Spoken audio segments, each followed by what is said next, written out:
আপনি কি জানেন পবিত্র গ্রন্থ আল কোরআন কিভাবে তৈরি হয়? পবিত্র কোরআন মজিদ কোনো সাধারণ বই নয়, এটি মহান আল্লাহর কালাম। আর তাই এই পবিত্র গ্রন্থটি ছাপানোর প্রক্রিয়াটি হয় বিশ্বের সবচেয়ে নিখুঁত ও বিস্ময়কর।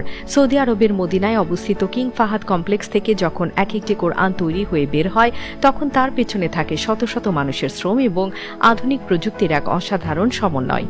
বিন্দুমাত্র ভুল যেখানে অমার্জনীয়, সেখানে কিভাবে তৈরি হয় এই পবিত্র গ্রন্থ?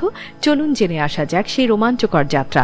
অনেকে হয়তো ভাবেন আধুনিক যুগে কোরআন নিশ্চয়ই কম্পিউটারে টাইপ করা হয়, কিন্তু জানলে অবাক হবেন সৌদি আরবে পবিত্র কোরআনের মূল পাণ্ডুলিপি আজও কোনো রোবট বা সফটওয়্যার দিয়ে নয়, বরং দক্ষ ক্যালিগ্রাফারের হাতে লেখা হয়। কোরআন তৈরির প্রথম ধাপ হল ক্যালিগ্রাফি। বিখ্যাত ক্যালিগ্রাফার উসমান তোহা গত প্রায় ৩০ বছর ধরে পরম মমতায় তার হাত দিয়ে কোরআনের আয়াতগুলো লিখে আসছেন। তার লেখার পদ্ধতিও অনন্য। তিনি প্রতিটি পৃষ্ঠা এমনভাবে সাজান যেন একটি আয়াত দিয়ে পৃষ্ঠা শুরু হয় এবং এক আয়াতেই শেষ হয়। এতে হাফেজদের মুখস্থ করতে এবং সাধারণ পাঠকদের তেলাওয়াত করতে অনেক সুবিধা হয়। কেবল বাইরের কাভারের নকশা বা অলঙ্করণের ক্ষেত্রেই কম্পিউটারের সাহায্য নেওয়া হয়।